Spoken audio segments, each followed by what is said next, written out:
Subscribe channel Truth.id dan aktifkan lonceng notifikasi untuk mendapatkan informasi seputar live streaming dan video khotbah terbaru. Posisi tombol subscribe berada di kanan atas channel kami dan jangan lupa nyalakan loncengnya.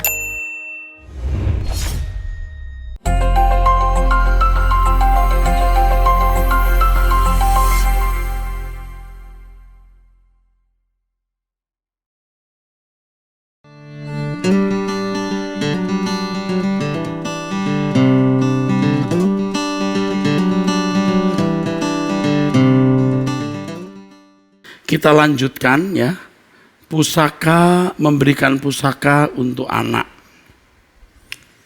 Saudara kalau bisa menggandakan atau mendownload khotbah ini dan membagikannya kepada orang lain bagus ya, supaya orang-orang tua bisa dipersiapkan untuk menolong anak-anak supaya anak-anak tidak binasa, saudara. Itu yang penting ya. Apalah artinya kekayaan yang kita bisa wariskan dalam bentuk rumah, mobil, aset, tanah, perusahaan. Apalah artinya pendidikan dan segala kecakapan yang bisa kita berikan kepada anak kalau mereka tidak memiliki Tuhan. Ekstrimnya saya harus berkata, seandainya kita tidak bisa memberi warisan harta kepada anak-anak, tetapi kita bisa memberikan warisan Tuhan kepada mereka, itu sudah cukup, saudaraku. Sudah cukup. Sering kita mendengar orang tua berkata kepada anak, "Kamu ini anak siapa sih?" Ya anak mama papa lah. Lalu sampai ada yang berkata begini, "Papa atau mama tidak memiliki anak seperti kamu ya?" Loh, orang tua tidak menyadari dan tidak mengakui bagaimanapun keadaan dasar anak adalah warisan dari orang tua. Bagaimanapun ada sesuatu yang secara mutlak pasti diwariskan orang tua kepada anak. Ini namanya warisan mutlak atau warisan permanen. Apa itu saudara? Deoksiribonukleik acid. Yang dalam bahasa kita disebut sebagai asam deoksiribonukleik. DNA.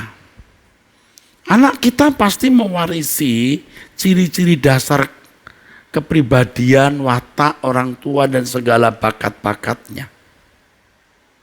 Benar pepatah yang mengatakan like father, like son. Ya. Dalam bahasa Indonesia terdapat peribahasa, air cucuran atap jatuh ke pelimbahan juga. Air cucuran atap jatuh ke pelimbahan juga. Artinya sifat dan keadaan seorang anak mengikuti apa yang ada dalam diri orang tua. Dan mengikuti keteladanan orang tua. Artinya apa yang dilakukan orang tua itu anak lakukan. Jadi secara kodrat anak mewarisi DNA orang tua dan melalui pengalaman perjalanan hidup, anak melihat apa yang dilakukan orang tua, dia merasakannya, dan semua prinsip hidup, filosofi orang tua itu secara otomatis akan terimpartasi, terwariskan kepada anak. Warisan itu bisa buruk, tapi juga bisa baik. Nah, saudaraku sekalian, kalau ada anak yang memiliki keadaan yang buruk, ya berkenaan dengan karakter, kecerdasan, bakat, dan lain-lain, perlu orang tua merenung bahwa selain pengaruh lingkungan atau pengaruh eksternal, anak juga memiliki warisan DNA dari orang tua. Jadi orang tua tidak perlu bingung mengapa keadaan anak buruk. Bisa karena lingkungan, juga bisa karena DNA yang orang tua wariskan kepada anak. Kalau orang tua kelihatan berkeadaan baik, dan memang mungkin benar-benar baik, karena orang tua sudah mengalami proses, anak belum. Nah, bayangkan kalau kalau orang tua tidak mengalami proses yang baik, malah proses yang buruk. Sehingga anak-anak yang mewarisi DNA buruk menjadi lebih buruk dari orang tua. Oleh karena hal ini, kita sebagai orang tua bertanggung jawab untuk kehidupan anak selama di dunia ini, juga untuk kehidupan anak di kekekalan. Jadi saudaraku sekalian, ini yang harus kita benar-benar perhatikan. Kita harus memiliki tindakan-tindakan yang jelas sebagai usaha preventif, ya, pencegahan, supaya anak-anak tidak binasa. Ini kalau anak kita di sini, ya saudara, kita orang tua, ya saudara,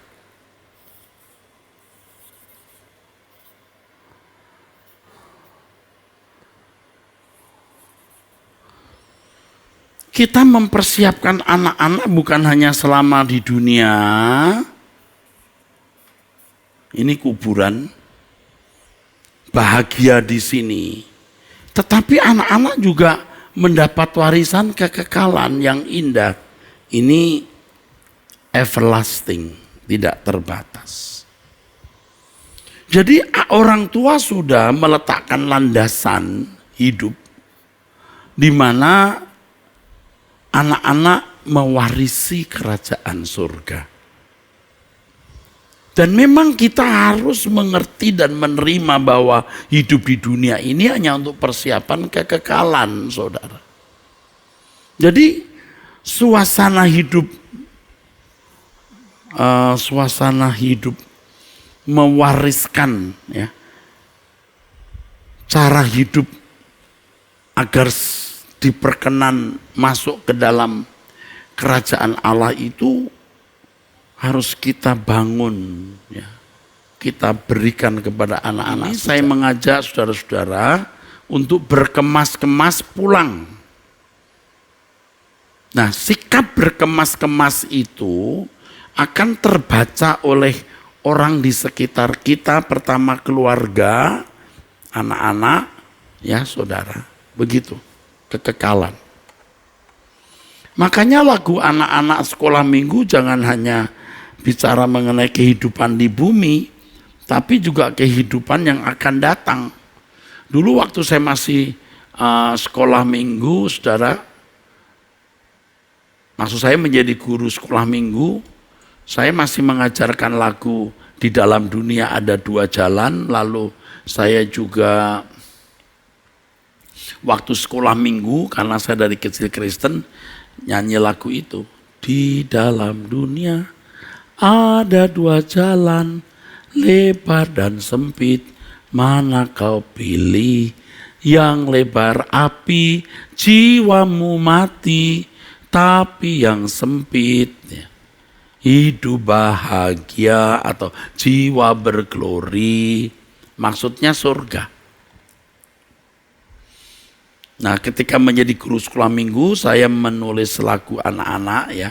Ada beberapa lagu anak-anak, diantaranya judulnya Taman Tuhanku, indah dan permai, tempat orang saleh semua tinggal bersama-sama. Ini taman Tuhan itu surga maksudnya. Bawaku ke sana. Nah, ini prinsip saudaraku. Apa artinya kekayaan dunia kalau orang tua tidak mewariskan Tuhan dan anak-anak binasa, terpisah dari orang tua dalam kekekalan? Mengerikan saudara. Kita bisa bersama-sama di bumi, juga kita bisa bersama-sama di surga. Dalam doa saya seringkali mengatakan, Tuhan, yang penting bawa aku dengan orang-orang yang kukasihi di dalam kerajaan surga. Nah, berkenaan dengan karakter atau watak anak yang buruk, kita harus menyadari sepenuhnya bahwa kita memiliki peran di situ, saudaraku. Jadi kita harus benar-benar memperhatikan kehidupan anak-anak supaya genetik yang kita wariskan tidak merusak masa depan mereka. Ada quotes yang mengatakan, your genetic load the gun, your lifestyle pulls the trigger. Genetik anak-anak diwariskan oleh orang tua, tapi tidak mutlak pasti menguasai dan mewarnai kehidupan anak tersebut kalau tidak ada triggernya, dan kita harus menghindarkan anak dari trigger yang mengarahkan genetik buruk yang diwarisi oleh anak. Supaya jangan berkembang salah. Your genetic load the gun, your lifestyle pulls the trigger. Saudaraku, pendidikan dan pergaulan itu bisa merusak, maka kita harus membangun suasana rohani. Istilah yang saya gunakan itu menghadirkan Firdaus di tengah-tengah keluarga. Menghadirkan Firdaus di tengah-tengah keluarga. Ketika kita mewariskan Tuhan kepada anak-anak, maka anak-anak seperti anak panah di tangan pahlawan. Dan Tuhan akan menjadikan anak-anak kita sebagai anak-anak panah yang akan memiliki tujuan yang pasti di dalam hidup bagi kerajaan Allah. Jadi saudaraku sekalian, orang tua harus mewariskan sesuatu yang membuat anak-anak bisa menjadi pelayan-pelayan Tuhan. Tadi saya katakan kalau orang mengabdi kepada Tuhan di dunia ini, pasti dia akan mengabdi Tuhan di kekekalan. Kalau orang tidak pernah bisa mengabdi kepada Tuhan, kalau tidak bisa mengabdi kepada Tuhan,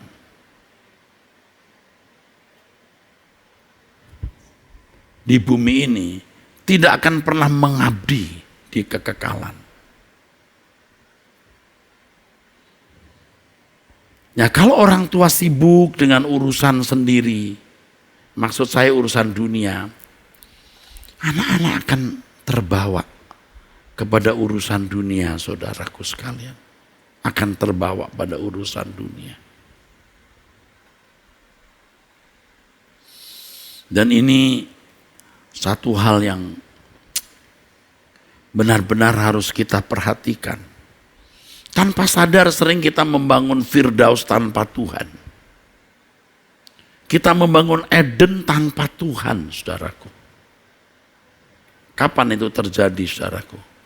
Bila mana itu berlangsung, saudara? Ketika kita membangun kebahagiaan, entah jalan-jalan atau wisata, entah makan bersama, entah merayakan ulang tahun, di mana Tuhan tidak dihadirkan. Jadi kalau kita wisata, ya kita wisata saja. Mestinya ketika di tengah-tengah wisata itu tetap ada waktu berdoa bersama. Jangan hanya sibuk dari pagi sampai sore, shopping, sore sampai malam, melihat orkestra atau melihat show yang lain, pulang sudah teler.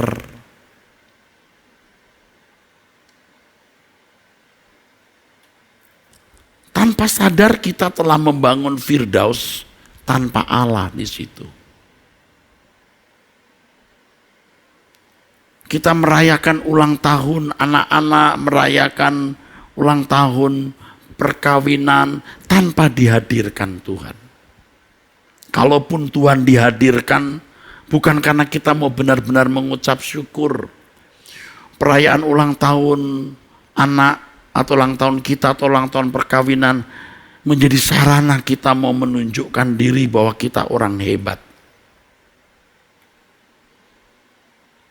Dengan membuat acara semegah-megahnya yang memberi prestis dan nilai diri terhadap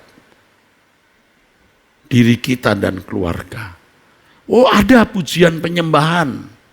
Oh, ada persembahan lagu. Oh, ada pembacaan puisi. Oh, ada khotbah.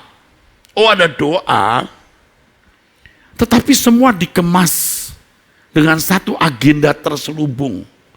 Yang tentu kalau orang cerdas bisa menangkap. Mengangkat derajat. Mempertontonkan kemewahan, menampilkan keagungan keluarga, bukan nama Tuhan yang dimuliakan, saudaraku. Dan itu sudah menjadi pemandangan umum dimanapun, saudara.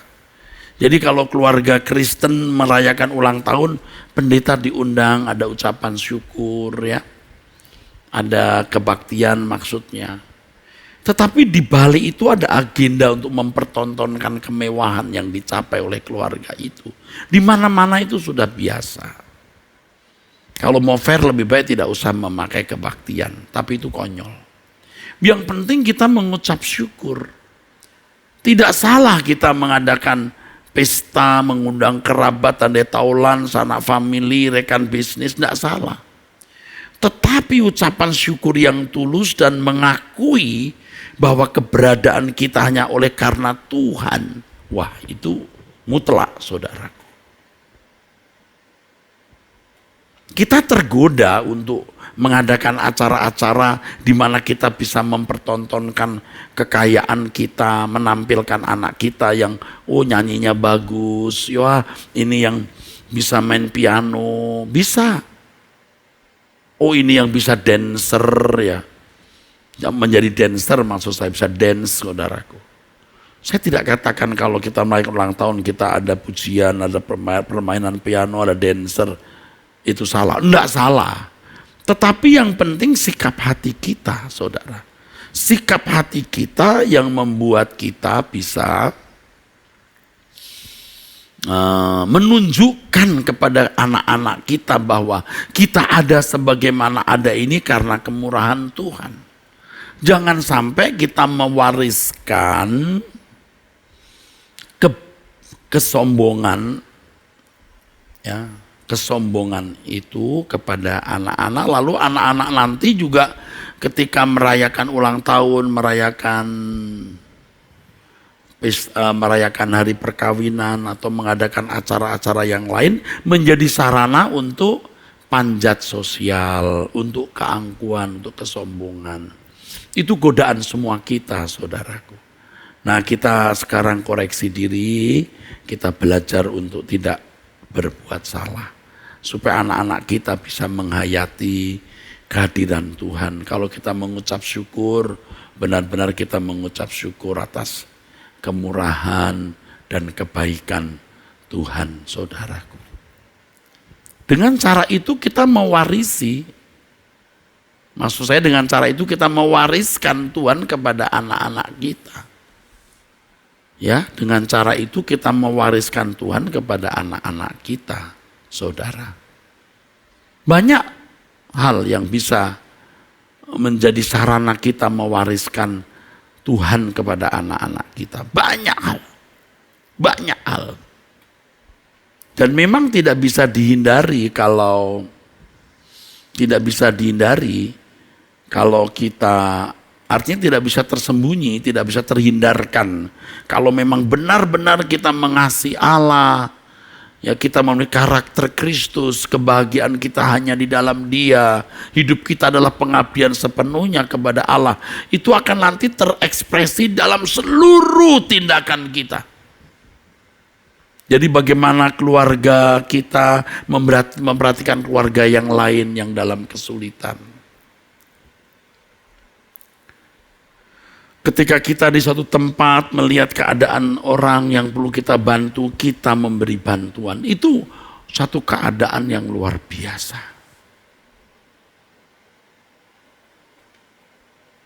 Waktu kecil saya bisa melihat orang tua yang berhenti di pinggir jalan hanya karena melihat seorang supir becak berkelahi dengan istrinya. Dan itu menjadi kenangan yang dalam di hati saya. Bapak saya turun lalu memberi sejumlah uang. Rupanya mereka ada masalah soal uang atau soal duit gitu. Dan itu menjadi kenangan yang saya tidak lupa. Ada pesan yang dalam bagaimana ayah saya memperhatikan orang miskin. Dan itu yang kemudian menggores hati saya sampai sekarang. Waktu saya punya ibu sakit ya, mama sakit, kita kumpul, kita nyanyi. Kita itu dari kecil memang Kristen, saudara. Lalu kita nyanyi. Di gunung dan di lembah kemana jalanmu.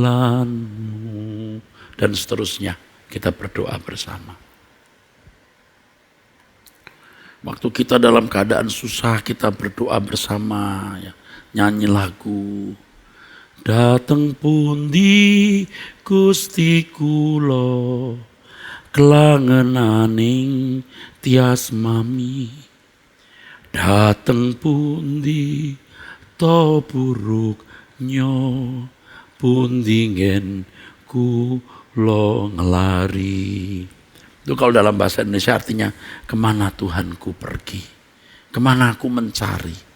Ketika kita dalam keadaan sulit, kita berdoa bersama ya. Waktu itu suasana G30 SPKI, saudara, ya bakar-bakaran di mana-mana ya. Di kota di mana saya tinggal dan di belakang rumah itu ada satu markas, satu ormas yang akan dibakar. Lalu saya masih lihat bagaimana orang tua saya mengemas barang-barang untuk keluar rumah. Nah itu semua suasana-suasana lalu mereka bisa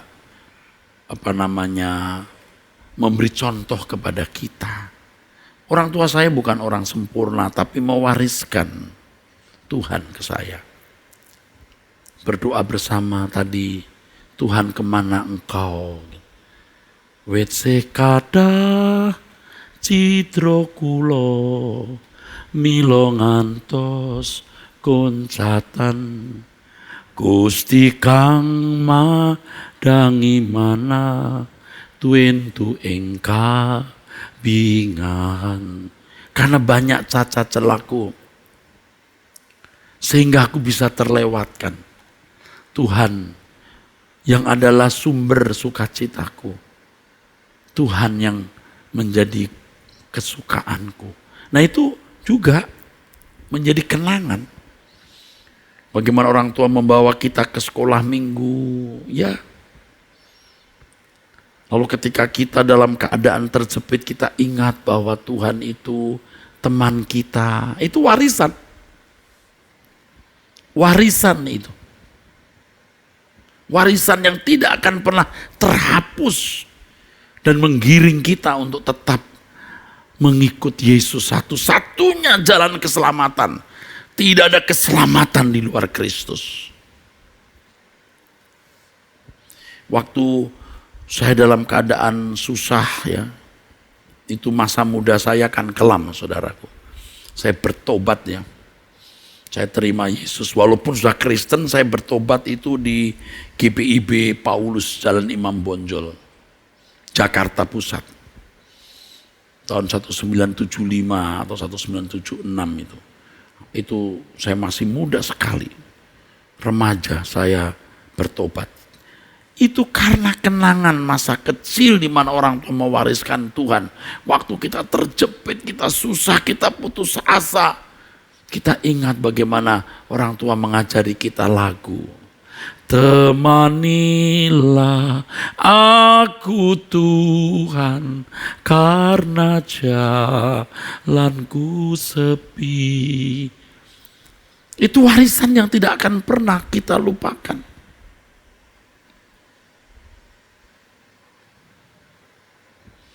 Sebelum papa saya meninggal, saudara saya di sampingnya, apa yang dia katakan?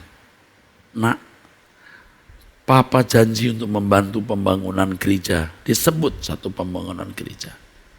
Tolong kamu bantu. Coba saudara, mau meninggal, dia masih mengingatkan untuk membantu satu pembangunan gereja. Jadi kalau hari ini saya peduli dengan banyak pendeta dalam suasana COVID, itu warisan orang tua. Saya tidak membuat ini berlebihan, tidak lebay saudaraku. Orang tua saya tidak sempurna. Tapi apa yang saya saksikan ini benar. Bantu gereja itu. Aduh, kalau ingat saudaraku, aku mewarisi sesuatu yang tidak ternilai saudaraku.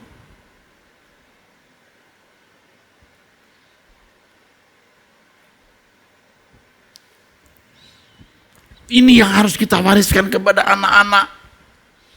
Waktu kita wisata, waktu kita makan bersama, waktu kita merayakan ulang tahun, waktu kita mengadakan berbagai acara, dihadirkan Allah. Tapi jangan memanipulasi pertemuan itu untuk kepentingan keangkuhan, kesombongan, dan nilai diri kita dan prestis kita.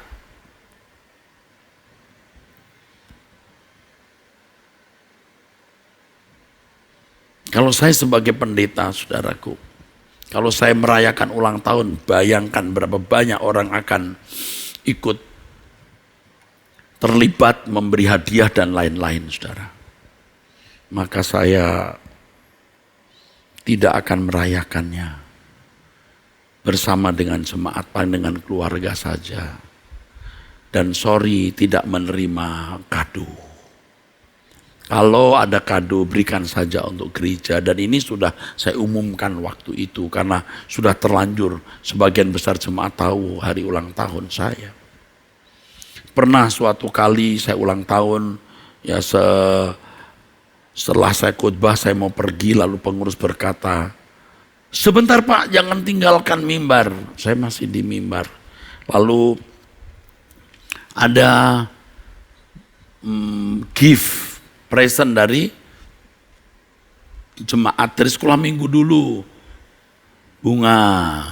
Lalu dari komisi pemuda, komisi wanita. Setelah itu saya katakan kepada pengurus, ini terakhir. Tidak boleh buat ini lagi. Kalau jemaat punya uang, bisa memberi kado kepada pendetanya. Mobil, keren kan? Yang nggak punya, bisa apa? Maka saya katakan, tidak terima.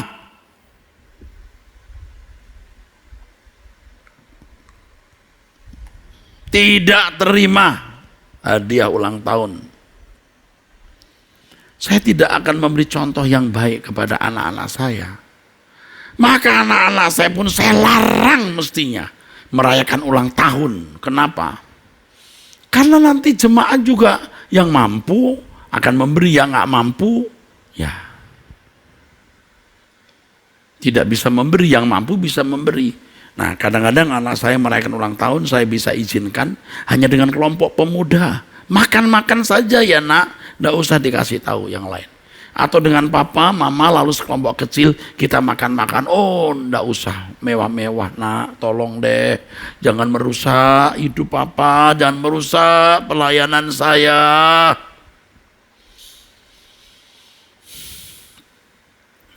Saya juga tidak akan mengadakan 50 tahun pelayanan pendeta Erastus.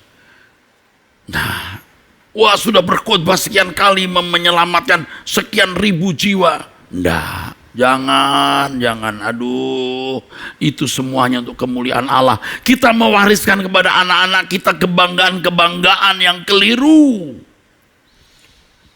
Kita ada sebagaimana ada karena anugerah Tuhan. Tidak ada hal yang patut kita banggakan di mata manusia. Apalagi di hadapan Allah. We are so small. Kita tuh kecil. Ya saudaraku. Kalau saudara ulang tahun mau mengucap syukur puji Tuhan. Perhatikan pegawai-pegawaimu yang lagi kesulitan. Tolong mereka. Bagus kan? Malah memberi hadiah. Dan percayalah Tuhan akan memberikan saudara berkat lebih dari apapun yang manusia berikan.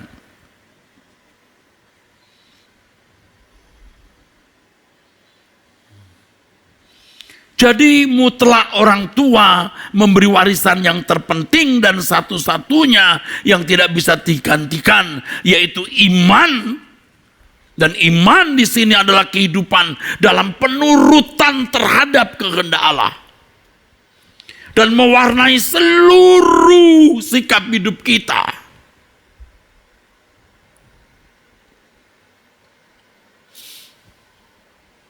Kadang-kadang kita tergoda untuk membuat anak-anak itu biar dibanggakan oleh orang lain. Kita beri mobil bagus, kita berikan ini, berikan itu, tas yang mahal. Saya sudah tegur anak saya, jangan beli barang-barang itu. Kalau beli barang harus sepatutnya dan itu untuk pelayanan, saudaraku. Ya memang kadang-kadang jemaat memberi barang bagus, mahal. Pernah anak saya itu mendapat sepatu bagus harga 15 juta. Wah, kaget saya, saudara. Kok ada sepatu mahal begini ya? Dan saya beritahu itu merusak keluarga pendeta, saudara. Itu merusak. Tanpa mengurangi rasa hormat saya, jangan buat itu. Mau menyenangkan Pak Eras, lalu memberi barang bagus kepada anak-anak saya. Itu merusak. Itu merusak. Saya harus juga memberi teladan yang baik untuk anak-anak. Ya. Warisan yang kuberikan bukan barang, bukan uang, bukan harta, tetapi Tuhan. Dan orang-orang yang mewariskan Tuhan kepada anak-anaknya tidak mungkin membuat anak-anak menjadi kekurangan. Tadi saya sudah mengatakan di sesi yang pertama, saya membandingkan dua keturunan, seorang yang benar-benar saudaraku sekalian tidak takut akan Allah, seorang ateis ya, Max Jukes dengan Jonathan Edward. Wah, akhirnya jelas bagaimana kualitas hidup keturunan mereka, saudaraku. Dan ini benar. Orang tua harus mengalami pertumbuhan iman sampai dewasa rohani. Mengalami pertumbuhan iman sampai benar-benar memiliki kelahiran baru. Dan orang tua tidak harus menjadi aktivis gereja atau pendeta. Melayani Tuhan. Dan melayani Tuhan itu tidak harus di gereja. Tapi segala sesuatu yang kita lakukan itu menyenangkan hati Allah. Tidak mungkin Allah melupakan anak-anak kita. Apalagi kalau kita menjadi anak kesukaan Bapa di sorga. Kita berdoa agar anak-anak kita semua diselamatkan. Mengenal Tuhan dengan benar. Masuk kerajaan sorga. Pasti Tuhan pimpin anak-anak kita untuk masuk kerajaan sorga. Mungkin ada orang-orang tua yang sekarang ini merasa gagal. Gagal tidak memberikan pendidikan yang cukup untuk anak-anak. Orang tua yang tidak bisa memberikan modal, kapital, warisan harta, tidak bisa, tidak punya. Tetapi saudara masih punya kesempatan untuk mewariskan Tuhan untuk anak-anak kita. Pusaka untuk anak-anak kita. Karenanya kita harus sungguh-sungguh mengikuti Yesus, mengenakan karakternya. memiliki kebahagiaan dan sukacita hanya di dalam Tuhan, bukan karena fasilitas dunia ini, saudaraku. Dan kita mau menyenangkan Tuhan dengan setiap kata yang kita ucapkan, dengan setiap tindakan perbuatan yang kita lakukan, saudaraku. Kita menyelamatkan anak-anak kita. Dulu orang-orang tua, saudaraku, ada yang sengaja kurang tidur, sengaja tidak tidur banyak, sengaja malam hari bangun meditasi. Ketika ditanya, kenapa? Untuk apa? Menapakkan jalan anak, itu bahasanya, itu kalimatnya. Menapakkan jalan untuk anak, mempersiapkan jalan untuk anak. Itu filosofi bukan Kristen. Itu filosofi kejawen. Mereka bisa memiliki filosofi seperti itu, menapakkan jalan untuk anak. Nah, kenapa kita tidak bisa melakukan hal itu?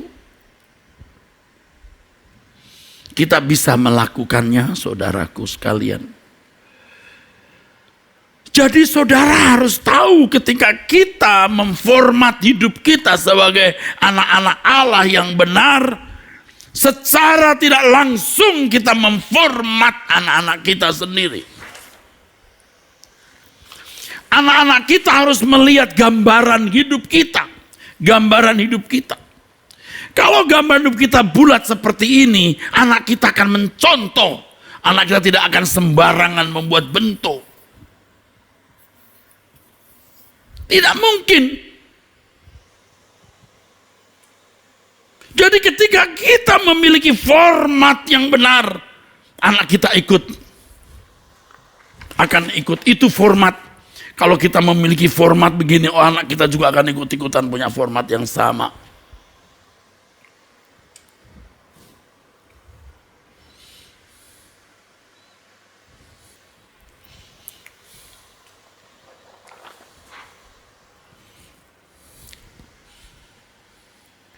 Hidup ini singkat, saudaraku. Kebersamaan dengan anak itu tidak lama. Kadang-kadang anak umur 19 tahun sudah keluar negeri, sudah pindah kota, ngekos, tinggal di apartemen tanpa orang tua. Lalu mereka menikah, kalau di luar negeri sampai tidak balik lagi. Tragis. Waktu di Indonesia kita ketemu juga belum tentu lama. Orang tua berangkat pagi pulang malam. Betapa tragisnya ini. Lalu mati terpisah selama-lamanya. Tragis.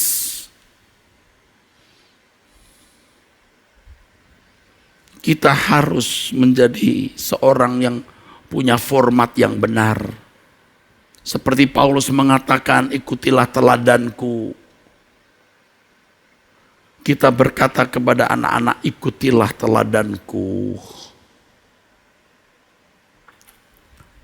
Dari hal ini anak-anak belajar mengenai nilai atau value hidup yang benar sesuai dengan kebenaran yang diajarkan oleh Tuhan Yesus.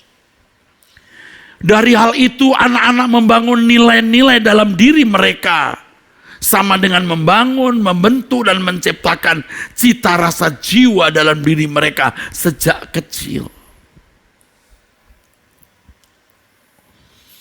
Orang-orang tua saat ini yang ikut kebenaran ini, yang mendengar kebenaran ini, mari bersama dengan saya berkata, "Nah, mama papa tidak bisa mewariskan harta kepadamu."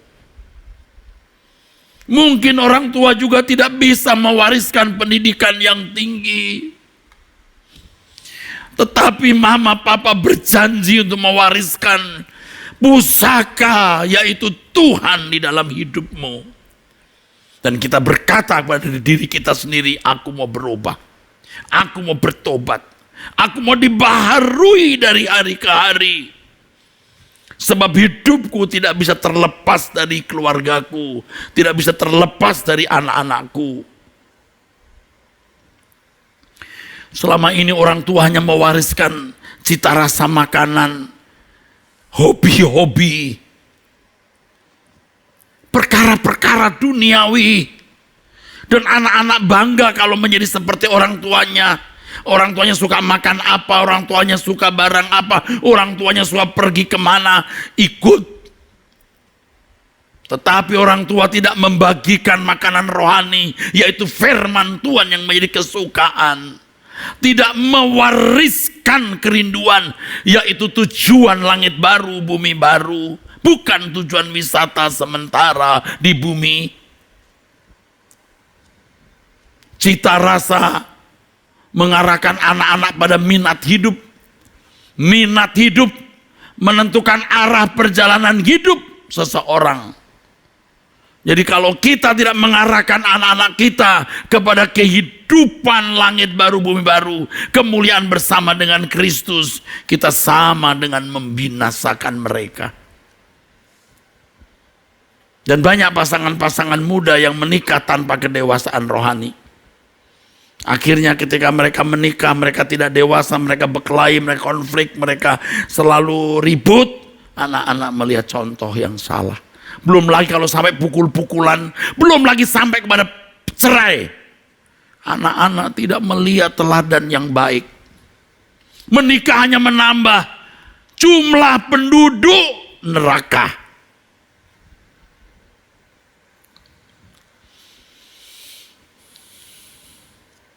Biar orang tua sadar, saudaraku. Jangan berkelahi di depan anak-anak. Jangan ucapkan cerai, apalagi depan anak-anak. Ada istilah mendem jeru mikul dhuwur. Memendam, memikul. Kalau kita sudah menikah dengan seseorang, apapun keadaan orang itu, kita belajar menerima. Dan itu bisa mendewasakan kita. Jangan menyesali perkawinanmu. Kalau pasanganmu belum bisa menjadi contoh, kita yang menjadi contoh. Mungkin ada ibu-ibu berkata, tapi Pak, suami saya nggak jadi contoh, kelakuannya tidak benar. Oke. Suamimu tidak bisa menjadi contoh, ayah tidak bisa menjadi contoh, tapi ibu bisa memikul beban itu. Dan Allah akan memampukan saudara untuk memikul beban itu. Saudara, biasanya saudaraku, seseorang berjuang untuk menjadi sosok seperti yang diidola. Kalau ayahnya seorang politisi mau menjadi pejabat tinggi, kalau ayahnya seorang akademisi mau menjadi doktor sampai profesor, kalau seseorang ya orang tuanya seorang yang memang berkecimpung dalam dunia medis dari dokter, anaknya ikut-ikutan. Bapaknya dokter, anak-anaknya jadi dokter-dokter rata-rata. Bapaknya seorang akademisi, anak-anaknya jadi dosen.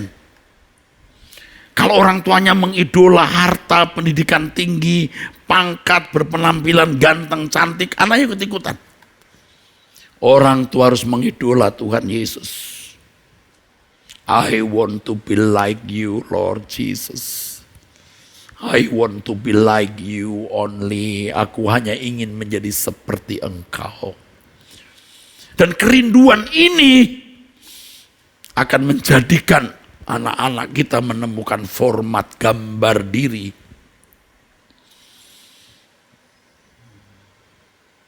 Jadi kita jangan mengidola sesuatu yang di dalamnya kita mau pamer. Namanya itu nafsu megalomania. Dan ini akan tertularkan kepada anak-anak, lalu anak-anak menjadi rusak gara-gara itu. Tapi kalau orang tua mengidola Tuhan Yesus dan hidupnya betul-betul diubah menjadi seperti Yesus, anak-anak ikut mengidola Tuhan Yesus dan terbentuk menjadi seperti Yesus. Anak-anak tidak akan pernah berkata, aku menyesal punya orang tua seperti ini. Tetapi dia berkata, seandainya aku dilahirkan kembali, aku ingin punya mama dan papa seperti mama papaku ini. Anak-anak gadis akan berkata, aku ingin punya suami seperti papaku. Anak-anak muda laki-laki berkata, aku ingin memiliki istri seperti mamaku. Saudaraku, Mari kita renungkan betapa dahsyatnya bahwa di kenyataan jagat raya ini, saudaraku sekalian, ada Allah yang hidup. Allah yang berkenan untuk memelihara orang-orang yang menghormati Dia. Kita menghormati Allah. Kita mencintai Allah. Dan orang-orang yang kita kasih akan ikut dicintai.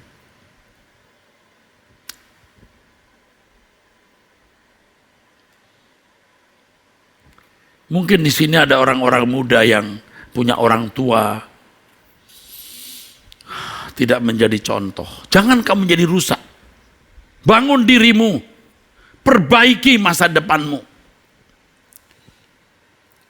Saudara pasti sering mendengar orang joke atau bercanda ketika seorang pria menikah dengan seorang wanita dan wanita memiliki keadaan lebih cantik, begitu ya. Lalu ditanya, "Aduh, kamu kawin sama dia apa alasannya?" Apa alasannya kamu kawin dengan wanita ini? Perbaikan keturunan. Atau wanita yang menikah dengan pria yang memiliki kualitas bagus. Lalu ditanya, kau nikah dengan dia apa alasannya? Ya, mau perbaikan keturunan. Orang tua saudara, hai anak-anak muda mungkin tidak bisa menjadi contoh. Jangan kamu beralasan kan orang tua merusak, kamu ikut rusak. Kamu bisa memperbaiki keturunanmu dari dirimu sendiri. Kamu memulai untuk mengembangkan kehidupan rohani yang baik. Saya bimbing kalian, nak. Saya bimbing. Om Eras bimbing kamu. Ikuti YouTube khotbah saya.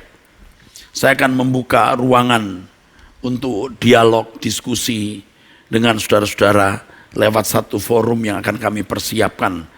Anak-anak muda bertanya dan saya akan mengembalakan kalian melalui tanya jawab tersebut. Kalian adalah masa depan gereja Tuhan. Kalian adalah masa depan kerajaan Allah di bumi. Kalian adalah masa depan bangsa negara ini. Maka sangat berkepentingan untuk bisa membimbing kalian. Perbaikan keturunan bukan jasmaninya, tapi rohaninya. Sehingga pernikahanmu nanti akan melahirkan orang-orang yang akan menghuni kerajaan surga dan menjadi manusia yang perkasa di bumi. Masih ada kesempatan untuk dipulihkan. Mungkin kau punya rumah tangga berantakan. Keadaan keluargamu berantakan, kamu sendiri juga berantakan. Tapi Allah masih memiliki kesempatan untuk memulihkan kamu. Hai anak-anak muda. Ayo Om Eras akan bimbing kalian. Ikut YouTube yang saya khotbahkan. Ikut Ekumene Bible Course yang kamu akan belajar firman Tuhan. Ikuti setiap tayangan yang kami sampaikan melalui Truth ID. Ya. Subscribe Truth ID, pencet loncengnya supaya kamu bisa mendapatkan berita-berita atau informasi firman-firman baru yang saya sampaikan dan semua yang baik. Dan dalam waktu dekat ini kepada Bapak Ibu saya umumkan ada sekitar 30 menit ya penyembahan. Saya memimpin saudara menyembah Tuhan dalam pujian dan penyembahan. Dalam penyembahan maksud saya. Saudara bisa akan mengikuti itu ya, yang judulnya penyembahan bersama atau menyembah bersama. Baik Bapak Ibu, saya sampaikan pertanyaan-pertanyaan yang saudara kemukakan tidak bisa saya jawab di waktu ini. Tadi saya bincang-bincang dengan pengurus, kalau saya menjawab pertanyaan-pertanyaan saudara, maka waktu saya tidak cukup untuk menjelaskan bahan yang sudah saya siapkan. Jadi pertanyaan-pertanyaan saudara bisa saudara sampaikan di nomor telepon yang tertera. Nomor telepon Anda bertanya, Alkitab menjawab. Di nomor telepon ini saudara bisa menyampaikan pertanyaan. Dan pertanyaan itu akan saya jawab. Terima kasih saudara untuk perjumpaan ini. Dan kita akan menutup di dalam doa. Mari kita berdoa. Bapa di dalam surga, terima kasih untuk kebenaran firman-Mu yang kami boleh terima dan dengar. Terima kasih Bapa, Engkau meteraikan di loh hati kami Bapa, Engkau memberkati seluruh pelayanan Gereja Suara Kebenaran Injil ini, agar melalui streaming, live streaming, YouTube, memberkati banyak orang Bapa. Bapa, kami mohon berkat-Mu atas persembahan yang kami bawa. Engkau kuduskan persembahan kami, agar di dalamnya nama-Mu dimuliakan. Dalam nama Tuhan Yesus Kristus. Amin. Saudaraku, sampai jumpa. Tuhan memberkati saudara sekalian.